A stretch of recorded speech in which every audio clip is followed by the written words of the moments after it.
Okay, so now let's finally get the app working end to end and render some videos on the home page, and then we'll click on a video and then be taken to the watch page where we can actually watch the video. First, let's head into the code, and first I just want to show you that I actually added an image to the public directory. I'll leave a link for you to download it, but this is basically what we're going to use for the thumbnails because we don't have like custom thumbnails in our case, but that's something, I mean, you're free to implement. And hopefully with the way we've built this app, you kind of have an idea of how you can implement that feature. But for now, we're going to first call our callable function, our get videos function. So the first thing I'm going to do down here is go ahead and define that. Well, actually, before we do that, we're kind of just going to copy this here because we're going to do something very, very similar. We're going to have get videos function, and then the reason I'm having a function here is because the function that we declare down here, export, I think the way we're declaring them in this file is function, export function, get videos. It's going to basically be implemented like this. I turned Copilot back on, and I might have to turn it off at some point, but for now we'll leave it on.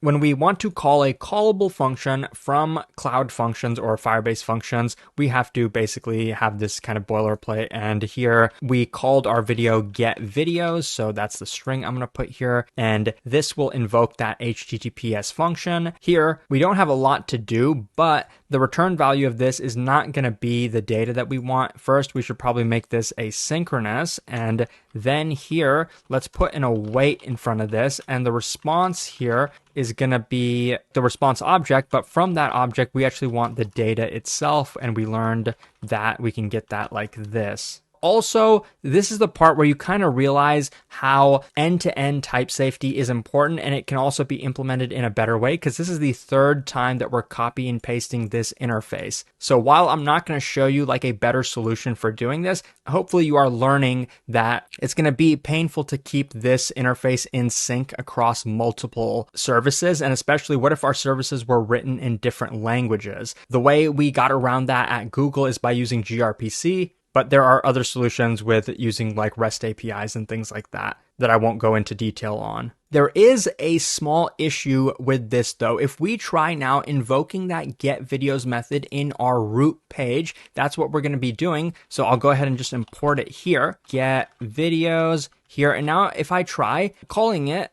like this, get videos, we don't have to pass in any parameters, and let's actually just put an await there as well, and we'll have to make this asynchronous. But remember that this is a server-side component, so that's perfectly fine. We know this is going to finish executing before this renders, but I have my app running right now locally, and you'll see that we actually get an error. We get an error where we have to call initialize app before we can actually invoke a function, and the reason that's the case is because this code in Firebase.ts is not running yet. It's not running server side. Nobody's invoking any of the functions within this. So we never call initialize app. We only skip straight to this part where we call one of the functions. But this initialization here is a prerequisite. So the quickest way that I can think of getting around that is instead of calling get functions here, we import functions from Firebase TS. So what we're going to do is take this line and actually move it into this file. So just like we call get auth here, it's probably good for us to call functions here. And we'll actually end up exporting this. And to get that, we will import it, I believe, from Firebase functions. So we can get rid of it here. And here we'll import that functions that we just created. And then going back, we will here say import, get functions. Copilot is being helpful for us. And so now you'll see that we hopefully have gotten rid of the error. Let me make sure to save all the files. And now you can see the error is no longer there. But now let me show you something. Going back to our page.ts, we've gotten the videos, and let me actually save the videos. So let's do that. And I think the return value should be videos. Actually, let's go here and cast this to an array of videos because we know that that's what we expect from our videos function, even though it's not intelligent enough to know the response because we haven't been able to get that end-to-end type safety. But with this, we kind of know what we expect the data to look like. And then here, when you hover it, we have that expectation, like we have that type. And here, let's log the videos. Well, it's not just one video, it's multiple. So let's log it and let's see what happens. I'm going to refresh just to make sure it runs. And when we open the console tab, hey, I don't see anything. We know for sure the page was rendered. Wasn't the request made? Well, when we look in the network tab and refresh again, there is no request made to that callable function. So what's going on? Is the code not running? No, that's not the case. Remember, this is a server-side component. Now we're starting to see the significance of what exactly that means. This code is running on the server. Now, in our case, it's running on our local host. But how can we see the logs for that? Well, open up your terminal where you started the development server, and here you can kind of see some of the data. And in my case, I actually added 2 videos. So you can see that 2 videos here were logged, and they're both processed videos. And here's like the file names and all that information. So this code was executed. It's just the logs are in a different place right now because it's a server-side component. So now to continue, we don't want to log the functions here. We can probably get rid of most of this content. This was just some dummy content.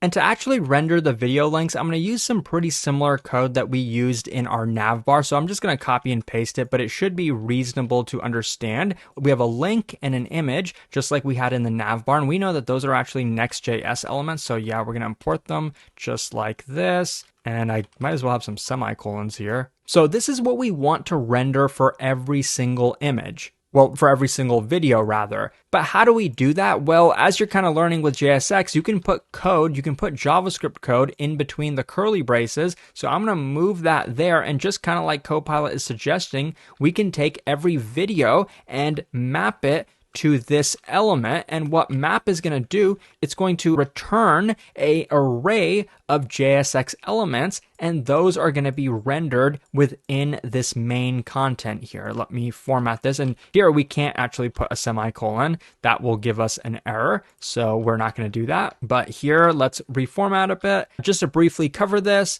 in our image, the source is linked to the thumbnail that we downloaded and put in the public file. The alt text is just video. You can put something else there. These are the dimensions of the thumbnail, and it has a class, which let's go ahead and define that in a second. But the link in this case, the image is going to be wrapped in a link, and the link is going to direct us to the watch page, but it's also going to add a query parameter, just like YouTube does, where V is like the video ID, but in our case, we're going to be using the file name. Of course, we could have used an actual ID and then somehow mapped that to the file name and done some stuff like that, but that would have been a bit more complicated, and I want to keep this as simple as possible, but still get it working end to end. So with this file name in the watch page, we'll be able to grab that and render the video, just like I'm going to show you in a second. But let's quickly go over the styling. Let's go into page.module CSS, and I'm just going to add some CSS for the thumbnail, which is just a bit of margin so that they're not like right next to each other if we have multiple thumbnails. So I'll just add some 10 pixels. Now let's see what this looks like. So this is now what we get. And the reason I have 2 videos, by the way, is because I uploaded 1 video offline. You're free to upload many more videos. And by the way, I'm signed out right now. So you can see even when we're signed out, we're able to see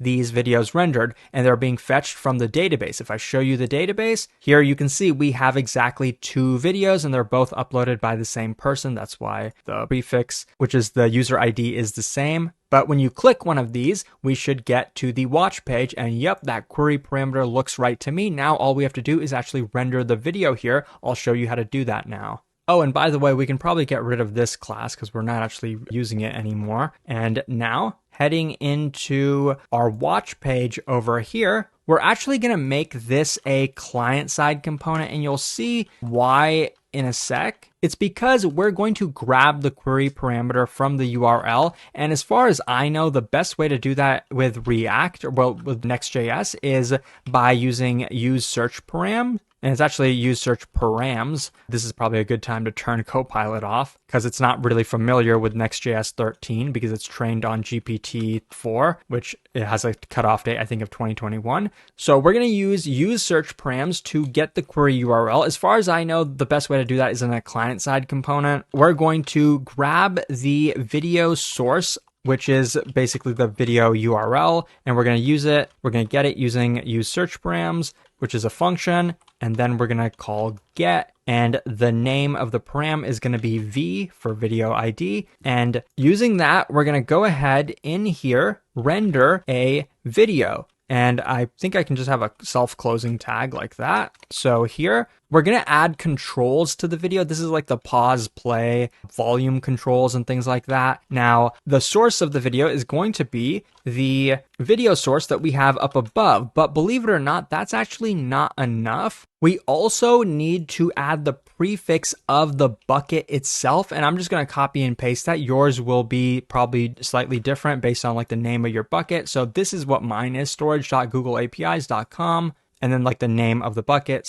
So I'm going to take that and I'm going to add it with the video source. And the reason that error went away is because now this is for sure going to be a string because we know that this is non-null. Now we will be able to view the video in our browser. Let's check it out. And there you go. We were already on the page, but just to prove it to you, let me go back to YouTube and then click on the video and you see the video is back. Let me go back and click on the second video to see that it's not like hard coded. This is one of my YouTube videos. Pay no attention to the content. Yeah, you can see it's working end to end. I'll start playing it. I'll mute it so we don't have like an echo or anything, but you can see the video is working. We can skip through it. We can see what's going on. There's some leak code. Now, this is far from a complete YouTube application. I won't deny that. Oh, and by the way, let's sign in and actually upload another video to test that out as well. So here I'm going to basically upload the same 10-second video I did earlier, and the video was successful. And now it doesn't show up automatically, but let's refresh. Well, assuming the video was processed, which might take a second. Let's check that the video is processed. It's in the process folder. Great. So back here, let's go ahead and refresh the page. Yep, a third video showed up and it is the same video. Now,